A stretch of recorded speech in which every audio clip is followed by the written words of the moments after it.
Have you ever had a song stuck in your head? If you're anything like me, it's probably been written by Taylor Swift, and no matter how hard you try to stop singing it, it pops into your head every 15 seconds. Yeah, those are called earworms, and while they're super annoying, they can't actually hurt you. Now imagine for a second that instead of singing the lyrics to Shake It Off and annoying your coworkers every 15 seconds, the thought that pops into your head is, holy shit, I am about to die, and the only way that I can keep that from happening is by counting to 100 right now. Yeah, that's a little bit what it's like to have OCD. Your brain is screaming these irrational, crazy things at you and becomes locked until you can't think about anything else. And let me tell you, the things that OCD says to you, they're never anything pleasant. It's never like, oh, something good is about to happen.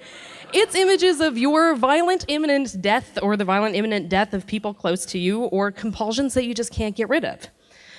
So, in an effort to understand my own diagnosis, I did all kinds of therapy. I did these huge lists of the compulsions and the obsessions that I had. And pro tip, if you ever find yourself filling out a list like this, you might have obsessive-compulsive disorder. In addition, I did something called exposure therapy, which is exactly like being here at Ignite, because I'm totally fucking terrified and doing it anyway. So my compulsions got so bad that I couldn't leave the house for weeks on end. And this is a photo of my stove with all of the burners in the off position, because it was a way that I could check to make sure that my house wasn't about to burn down when I left it. And it felt miraculous, but my life got better. My world turned right side up, and at some point during the process of therapy, I thought to myself, my better angels chimed in and said, Kelly, now would be a really great time to start dating. And I did, and it was not great for a long time. And then suddenly, I met my boyfriend and we got on like a house on fire from the very beginning. And in the process of falling in love with him, I learned some really important things. I learned how to fight with someone and sleep in the same bed with them rather than sleeping on the couch. I learned how to hyperventilate silently in a bathroom while meeting their family for the first time. And most importantly, I learned that I didn't know anything about OCD or about falling in love. So this is my first lesson, and it's the art of not giving a fuck. And I don't mean not giving a fuck about the important things in your relationship, should you live in Longfellow or Uptown, Longfellow. I mean that suddenly my boyfriend not texting me back within the first 10 seconds, oh my God, was no longer such a big deal. It was just something that I learned to let slide because I had been unable to leave my house for a week at a time. This is no problem. So the second thing is actually a little harder to talk about, and one of the hardest things to communicate about obsessive-compulsive disorder is how important order is. And for some people, that's a perfectly organized house, it's a perfectly clean house, and while those things sound great, they are only good insofar as you are doing them because they make you happy. If they don't make you happy, they're not great things to do just because you're compelled to do them.